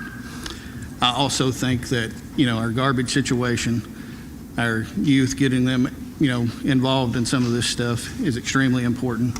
But you have to look at it critically and rank them from 1 to 0, or from 0 to 10. And I think that some of those that are most important stem from water, garbage, and getting our kids involved.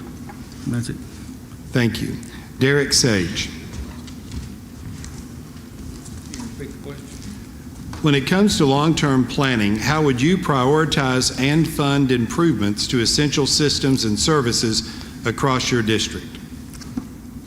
I'm just going to put it to you simple. I think it's the water, the trash, and our roadways. That's what needs to be done the most of. But also, I think listening and being engaged in the community every day. I've not made many promises but one. I will work hard for you every day. I am a doer. I'm not a talker, and everybody in here knows that. And that's all I got for that. Thank you. Willard Wilkinson.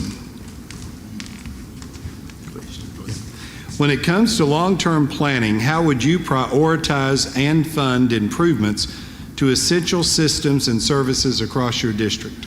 Well, one thing I would do, Everett's, the city, is in our district. I would sit in on their meetings and try to work with them to work out through our area to see what we could do to help parts of the area up through there, like it be on water, be on sewage or whatever. But also, we need to get out too and work on our communities, trying to get these old fields that the county owns and get them restored, put them to use for something, put something out there that we can use for our youth, our young people, and get these buildings or something other and try to get, excuse me, try to get donations and stuff to help fund them. Because I'm going to tell you something, people, if we do not get something going for our youth, that's when the jobs and everything go. So we got to have something, we got to look that's going to bring youth and jobs back to our communities and help our businesses too. It all works hand in hand, and that's the way I would try. But I would first of all want to talk to the people and see what I could do. Thank you. Thank you. Carl Canterbury.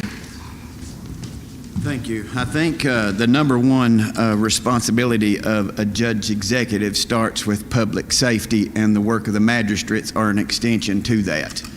I believe what we would need to do to prioritize the problems that we have throughout our district is we'd have to try to come up with a type of scale of prioritizing them as the worst possible one is a 10 and the least is a number 1. The things that require a lot of funding that we could see long term, there's where a county-wide grant writer would come in to sit down and write grants. Public service, public safety is number 1. Have a grant writer that's writing grants for our fire departments, because if you're not a volunteer fire department, you have no idea what it costs to be. Just to put a coat and a pair of pants on a firefighter is about $5,000. And then we ain't even put gloves on him, a helmet, a hood, or boots yet. It's expensive. Fire trucks are expensive. We have a full-time grant writer writing grants for our fire departments, for our EMS, for our public safety, for our sheriff's department, for our police departments, working that down. Prioritize all along the while we're gaining ground on these big things. We jump down here and we knock out some of these little things to where we're seeing the progress, because as we make a little bit of progress, it incentivizes to want to work harder. The community sees us doing something. The community sees this little thing's getting done, and before long we've got a lot of little things done, and we're building up for this big thing that we can do. Get a new fire truck for a needy fire department, get a new ambulance in here, get the water taken care of, get a new cell tower in my community where I can have cell phone, something that we can work on these small things while we're attacking the big things. We've got to prioritize, and we've got to get it in done. Thank you. Mark Stewart. When it comes to long-term planning, how would you prioritize and fund improvements to essential systems and services across your district? Well, one thing I'm going to do to help with funding is put up a portion of my salary as magistrate.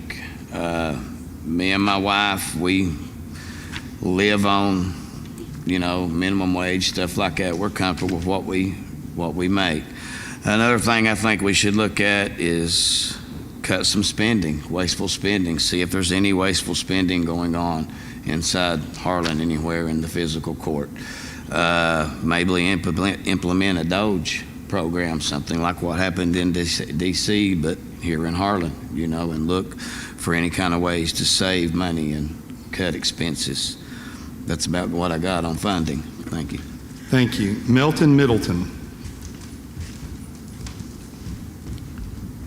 Want me to repeat the Yeah, question? you don't care. When it comes to long-term planning, how would you prioritize and fund improvements to essential systems and services across your district? Well, I guess there's several different things you could do, but in reality, you have 2 guys per district cutting all these parks, cleaning all these ditches, doing all this work. And it's about impossible. Time they get one park cut, they start over. And that ain't even getting started on the trees overhanging. I mean, our county guys, we need to cut some fat somewheres and hire more. Some people wouldn't call that job creating, I do, because it puts a paycheck in somebody's house. And then you look around, our water problem, we do have water problems, but the guys that work at the water districts and sewer places, they probably make, not knocking them, because they do a lot of things I wouldn't do. I ain't going out on Christmas Eve and getting in a ditch so you can have water, but they do. We got all of our priorities wrong. And nobody mentioned during the judge executive meeting or today questions about all the money that was wasted at that mall. You know how many men you could have employed for the county? Now that's job growth. I mean, what do they make, $30,000 a year? 10 years, that's $300,000. One per district, $1.5 million. Numbers might not be exactly accurate, but you get the meaning of it. We need to get our priorities right. You need somebody that's going to vote for you and not just do what they're told. And I'm a grown man, and I don't like being told what to do. You can ask me to help you, and I will, but I'm not going to do it for you. Thank you. We will now move into our closing statements, and we will go in this order, and our candidates will have up to 2 minutes to make their closing remarks. Derek Sage, Willard Wilkinson, Carl Canterbury, Mark Stewart, Melton Middleton, and Burl Fee. We will start with Derek Sage.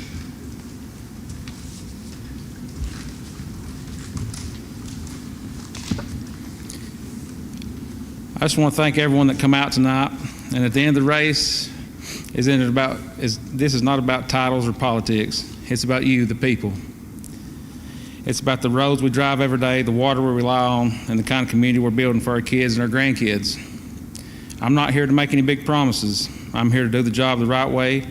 I'm here to listen. I'm here to work hard. And I'm here to make sure your tax dollars are used responsibly. I built my life here like you. I care about the district, and I'm always just a message or a phone call away or a text away, just like I have been already. If you want someone who's going to show up and put in the work and stand up for District 2, I'd be honored to have your vote on May 19th. And with all this being said, I'll close with what I've started from and said from the beginning, serving people, not the politics. Thank you. Willard Wilkinson.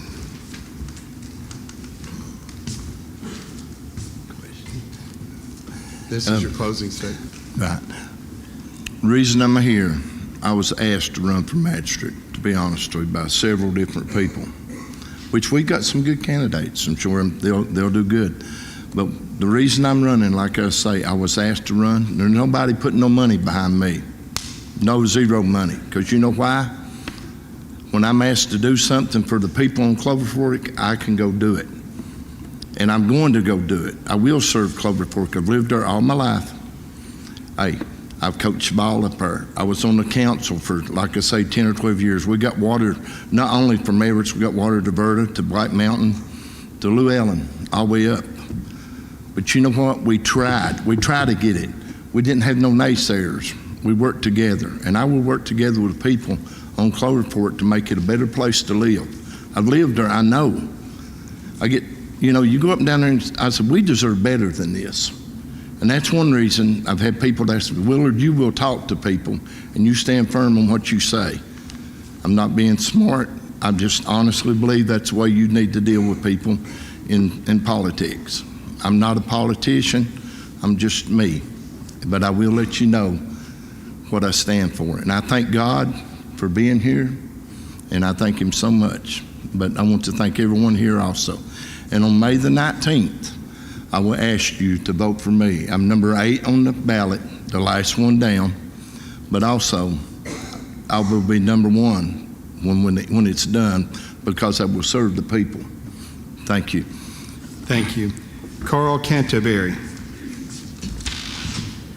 I think every day that we face challenges, some days it's more challenging than other days, but when it comes down to it, we've got to have the grit to get down and get the job done.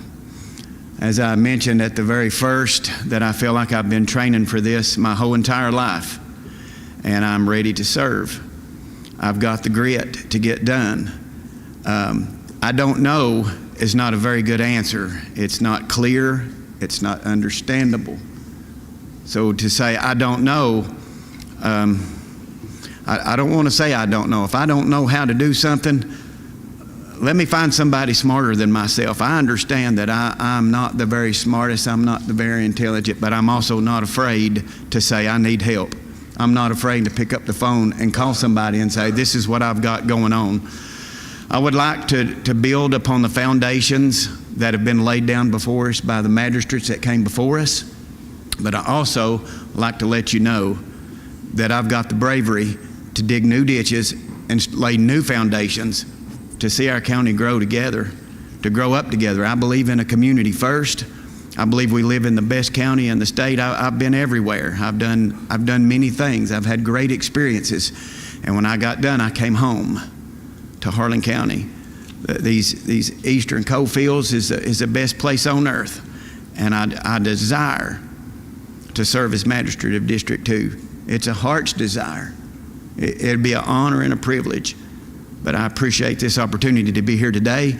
And I just want to tell everybody, and everybody that knows me, I just want to tell you I love you, because I do.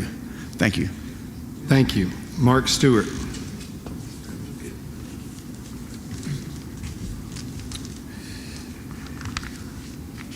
You know, like I mentioned, I wanted to create a general fund out of my salary to put back into the district. This fund, for example, would not only help the citizens with problems, it could also help with upgrading our broken playground equipment, like the park in Middleton Addition that basically had nothing. I'd like to put the proper KRS language on all of our parks in Harlan County to keep our kids safe from sexual predators. I'd also like to put more cameras up around our parks to deter illegal activity. I myself have went and picked up needles and burnt aluminum foil in these parks, and it's uncalled for. The dumps has done been mentioned. Cameras need to be put down. These cameras, the evidence gathered, could be turned over to our sheriff and used for evidence to prosecute these people that's doing this. Like I said, I want to put everything online, create transparency. Accountability also will come with that transparency. You can go on YouTube or anywhere and find any county or any city meeting on there and watch it, except here in Harlan. We need to find another way to figure out how to fund 911 better than with our coal severance money. Right now, that's how it's being funded. I'd like to buy a projector, a screen, and take it to our communities, these different parks that have electricity, have a popcorn machine, offer drinks, snacks free to the kids, play a movie for them there at night. I want to look at each community and each district separately, fix those issues in those communities that exist. Once you start fixing the problems in those communities, that you will start fixing the district as a whole. I want to grow our tourism. We have a lot of opportunity here. We have 11 of the 13 highest peaks in the state right here in Harlan County. We have a lot that God give us that we are not taking advantage of, that we need to. Thank you. Thank you. Milton Middleton.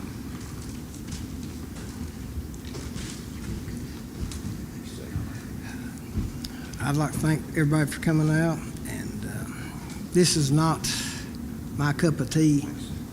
I'm not used to being in the spotlight. I'm the guy up under the stage doing something other meaningful. But I've been nervous tonight. I've got past it a little bit, but I'm still nervous. I'm real. What you see is what you get. I stutter. If it wouldn't been rude, I would have probably had to chew a backer in up here. That would have helped my nerves a whole lot. But what scares me, somebody asked me the other day, they said, Milton, what scares you? I said, ain't nothing scares me, because my soul's right. I know that. That's the only thing to be scared of. But what really scares me is if I do make it to retirement, 65, 67, 10, 15 years, my grandkids, there ain't gonna be no work here.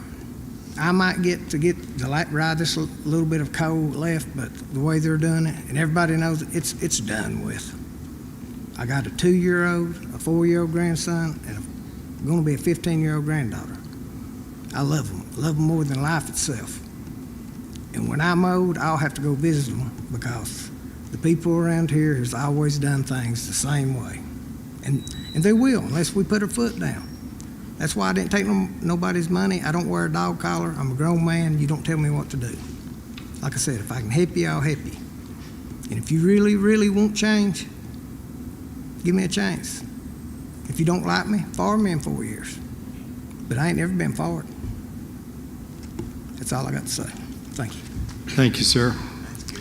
Burl Fee.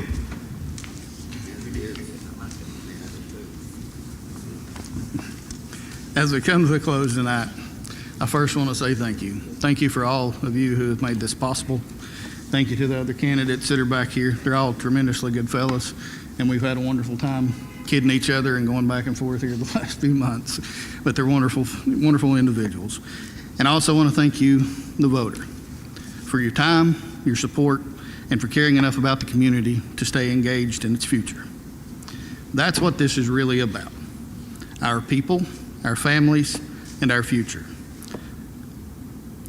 I don't stand here tonight promising you the world. What I promise is simple and something that I've built my life on: showing up, doing the work, and treating people the right way. Throughout my many years of service, I've never served for recognition or personal gain. I serve because I believe it's what I'm called to do. If you choose me as your next magistrate, you'll get the same person that you've always known. Someone who believes in servant leadership, someone who's willing to work with others to achieve our goals, and someone who understands this position isn't just about politics. It's about our people. From Eastbrook to Goose Bottom, from Disney to Everett. I want to serve everyone in District 2 and everyone in Harlan County. I do believe in this county. I believe in the people of District 2, and I believe that with working together, we can continue moving forward in a positive direction. So I humbly ask for your vote on May 19th, number 1 on the ballot, and hopefully number 1 in your heart. Thank you. And thank you to our candidates for the Magistrate District 2 race. Let's give them a big round of applause as they exit the stage.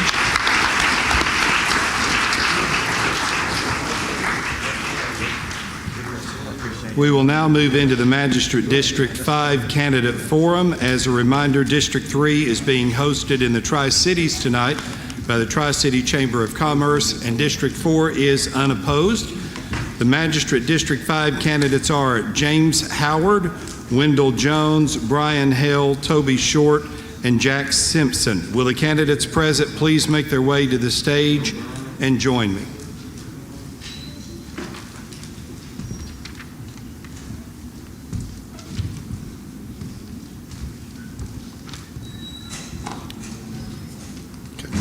We will begin with opening introductions. Each candidate will have up to 2 minutes to introduce yourself to the audience. We will go in this order: Brian Hale and then Toby Short. Brian? Hello, my name's Brian Hale. I'm running for Magistrate to District 5. I've lived in District 5 all my life. I've been nothing but a public servant all my life. I've been a member of a fire department for 17 years. I've also been the chief of Laurel City Fire Department for going on 8 years now. So I do know about serving people, and that's truly what's in my heart. Thank you. Thank you. Toby Short.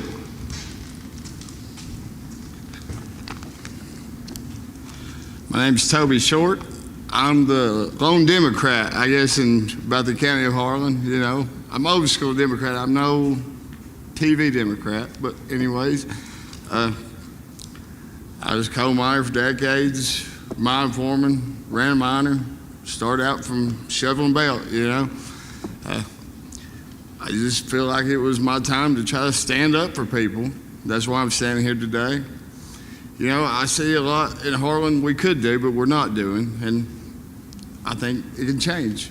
Being the only Democrat, I guess everybody would, you know, oh God, he's the Democrat, he'd do it. Well, somebody has to propose grants. Somebody has to push for stuff.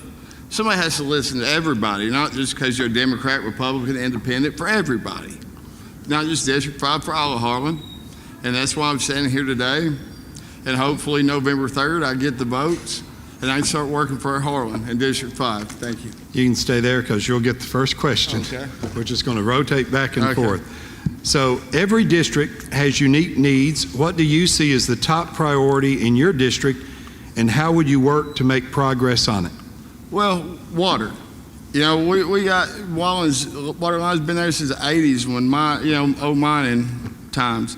You know, they got a $4 million grant, you know, to work on the water lines. We need to work on that roads. You know, we want to talk about jobs. Well, we need good roads.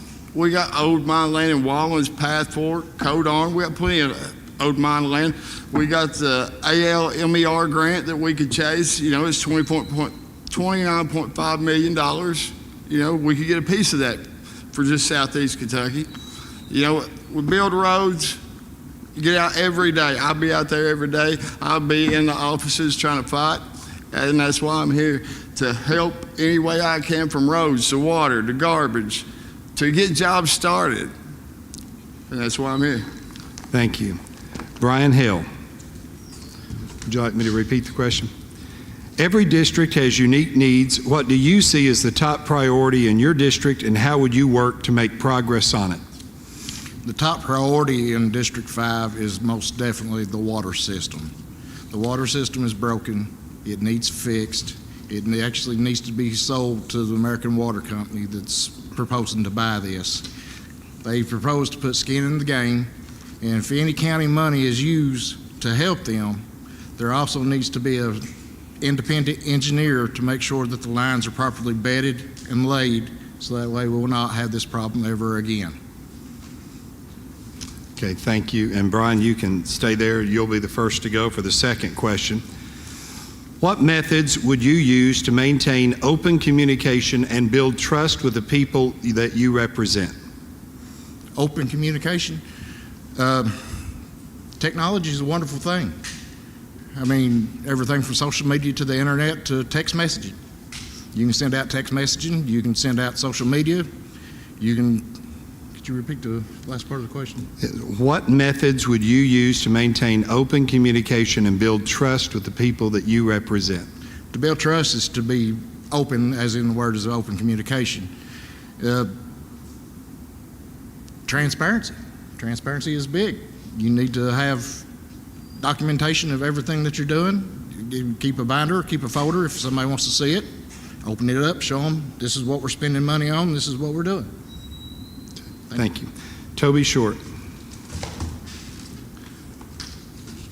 Would you like me to repeat the question? Yes. What methods would you use to maintain open communication and build trust with the people that you represent? Well, I think everybody said it, you know, social media, you know, your phone number, have it plastered where people can call you, text you. You know, you got TikTok. You got problems up your road, put a TikTok out. You know, start. You know, anything, any way to communicate. Instagram, you name it. Take pictures of a road you don't like, put it on Facebook.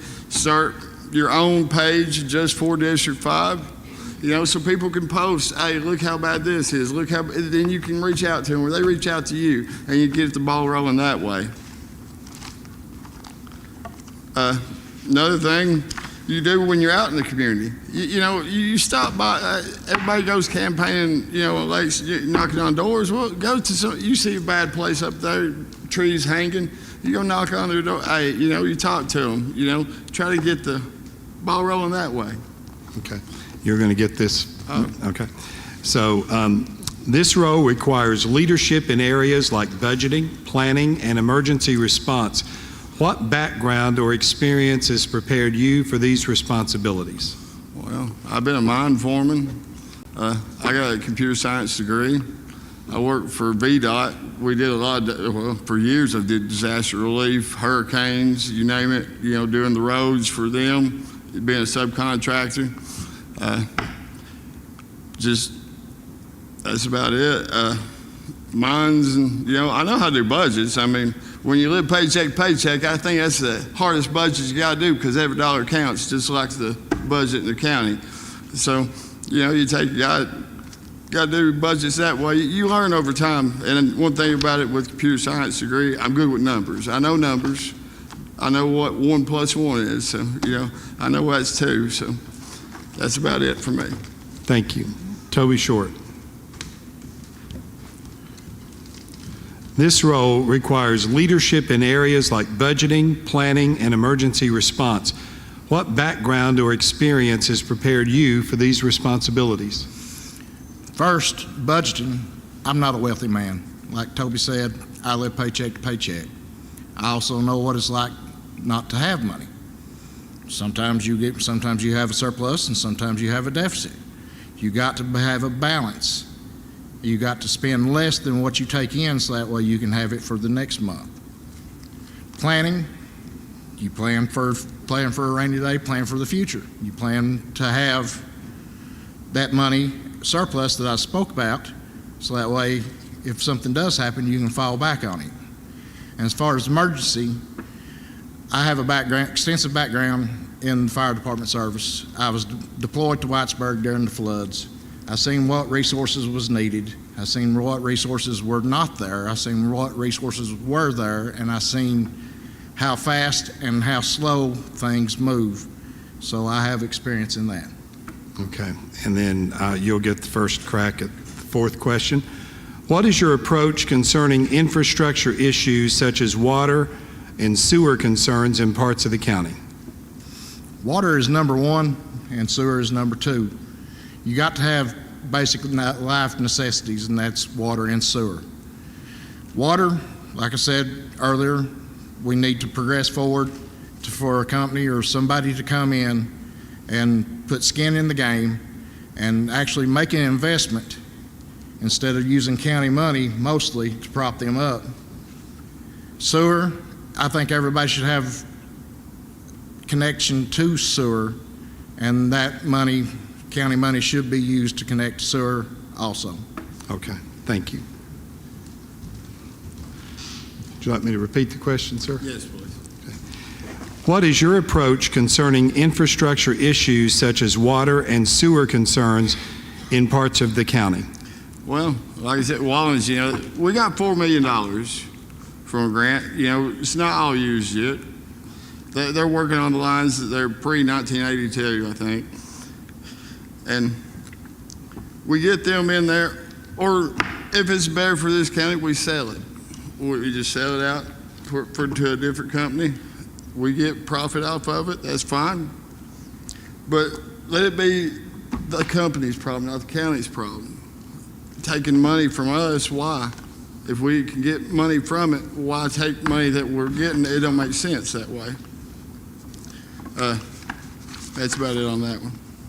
Okay. We will move into the closing statements. You're going to start, and you will have up to 2 minutes to make your closing remarks. Harlan's the 4th poorest in the state of Kentucky. I mean, coal, love coal. Coal fed me as a kid. Coal fed me as an adult.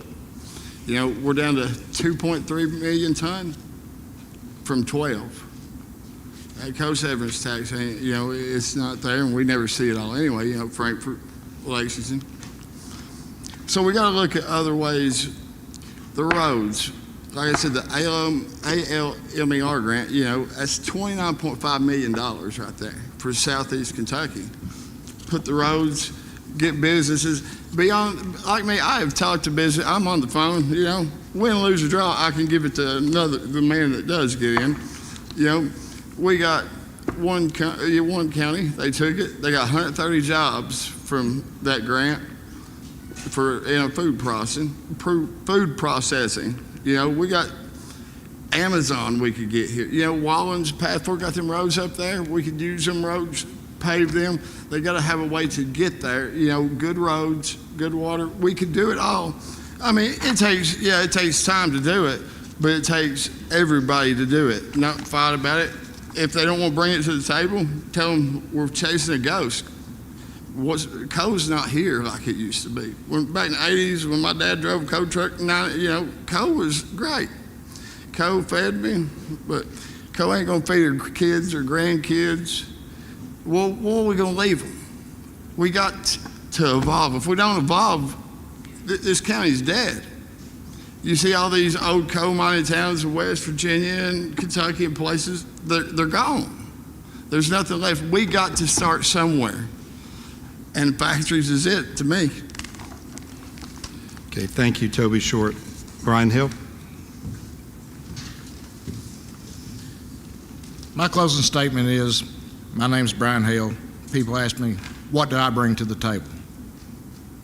I bring youth, I bring enthusiasm, and I bring a mouth. If people won't listen to me, I'll get louder. If they still don't listen to me, I'll get even louder. Eventually, I will get answers or get results. Thank you. Thank you. And thank you to our Magistrate District 5 candidates. Let's give them a big round of applause. And thank you to all of our candidates for your time, your thoughtful responses, and your willingness to serve Harlan County. We appreciate each of you being here tonight and participating in this forum. And thank you to everyone in attendance tonight and for those watching and listening to Eastern Broadcasting. Events like this are an important part of the democratic process, and your participation helps ensure a stronger, more informed community. We encourage you to stay engaged, continue learning about each of the candidates, and most importantly, make your voice heard when it's time to vote. On behalf of the Harlan County Chamber of Commerce and Eastern Broadcasting, thank you again for being here tonight. Have a great evening, safe travels home, and God bless. Thank you.